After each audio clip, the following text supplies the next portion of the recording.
All right, the last topic we wanted to talk about today is Kyrie Irving and the current controversy that he's in the NBA. So first, before anything else, I'll just kind of square up what happened with Kyrie, and then I'd love to get your perspective and share some of my thoughts too.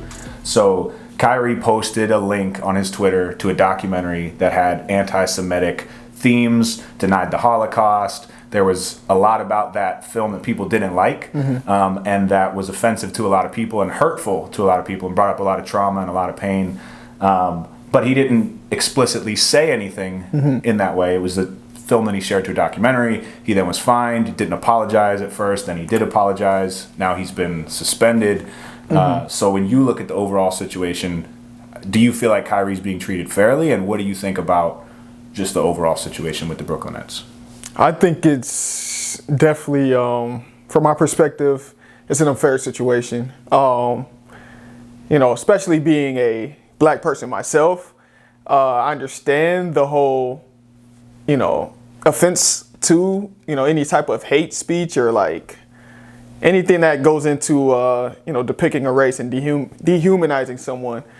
So in Kyrie's situation, I think he's being treated as an example, which shouldn't be the solution to what's going on, because now there's going to be a whole lot of bicker and debates on like this is just too much. Because again, for Kyrie, if you know more of Kyrie, he is someone who is searching for his inner self, and he has the right to do that, just especially as a black man, because we don't really know our history like that, because a lot of our history has been either erased or just blurred and just kind of dismantled. So for Kyrie's situation, again, he's human at the end of the day, and we live in this culture where we are judging as if we're a higher power or something, and everybody's just so perfect, so we can just condemn whoever we want based on a culture of just canceling people. So in my opinion, the Brooklyn Nets have taken it too far. What do you think would be the appropriate response? I mean, if he apologized, done deal. It's over and done. I mean, telling a man to do 6 other different things is kind of, it's deeper than that. It's not just do these things. It's just, like I said, it's using him as an example. Now you're going after his pockets. Now you're going after his honestly, just him as a character, as his own personality. And it's not right, because he has a voice, he is a person, and if he was wrong, he said he was wrong, and and the way he was wrong, he didn't intentionally want to be giving that impression, but he was just trying to educate in a way. So at the end of the day, I don't believe he is anti-Semitic, because again, he's someone who's searching, and he doesn't give off hate, like love. So what is your thoughts on the Kyrie situation? I think, echoing a lot of what you said about we live in a culture where we want to cancel people, I think cancel culture is something that actually has a really important role. And a lot of times we look at cancel culture as something that's really negative, and we're trying to tear people's platforms down. And a lot of people have taken cancel culture too far.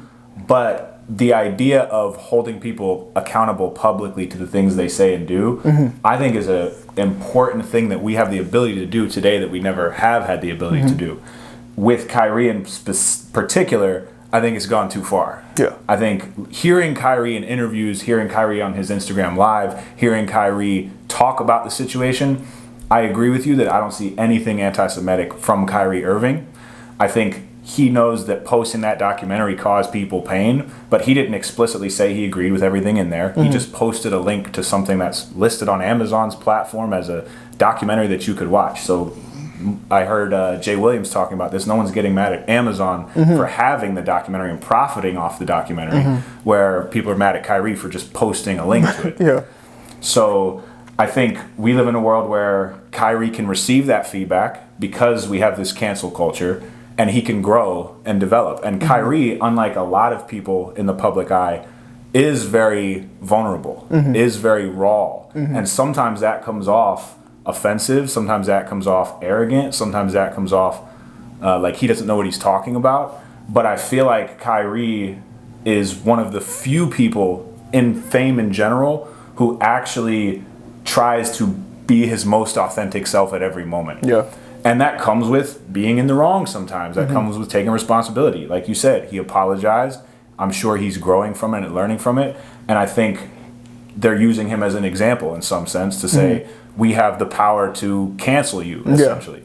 And I think that it goes too far at points. I think it's good to hold people accountable, but I think we have to allow people to grow. We have to forgive. We have to adapt. And Kyrie's someone that I see taking that feedback and evolving as an individual from it, from my perspective. Yeah, and it sucks because it shows. From my opinion, you know, I'm not trying to feed into a bunch of what the media says and the he say, she say, but, you know, like I said, when that list came out, it was just like a sense of control that I just did not definitely agree with, because it's not only wrong, but it's a flex that's like, all right, relax. You know, that's when you see so many different sides of people, you know, debating now and wanting to come together for Kyrie's sake now, because initially I believe I saw a bunch of, you know, people that were like, you know, backing off from Kyrie, because again, they didn't really, I feel like a lot of people fall into this media of the culture, of the cancel culture, and not really educating themselves first before making their, you know, entitlement or opinion. Yeah. So now that they see how other people are treating it, now they're on the Kyrie bandwagon because they see that something's, you know, could have been done with after he apologized. So it's the same thing with the vaccine.